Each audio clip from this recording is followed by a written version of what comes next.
बिस्मिल्लाहिर्रहमानिर्रहीम। मोहम्मद बिन सुलैम ने मेरे मुखबिर सादिक छठे बादशाह को ये कहते हुए सुना कि मौला ने फरमाया मोमिनीन के लिए अलामतें होंगी।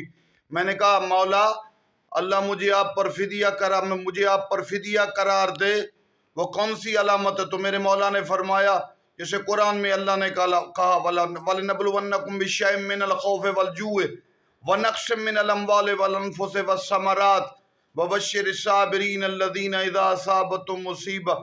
फरमाया इस आयत के तहत तो मोमिनीन में भूख प्यास मेवों की कमी हालात का कम होना है, तो फिर कैद साली और है गुर्बत है, तो इस कैद साली गुर्बत में तकरीबन दुनिया तबाह हो जाएगी। देखे ना हालात नजर आ रहे हैं, अचानक तमाम नेमतों का गायब होना और ज़ुहूर महदी के बाद दुनिया जहन्नुम से जन्नत की मिसल हो जाएगी। जब आफ्ताब जहान माताब ज़मान इमाम ज़माना आएंगे तमाम मुश्किलें दूर हो जाएंगी।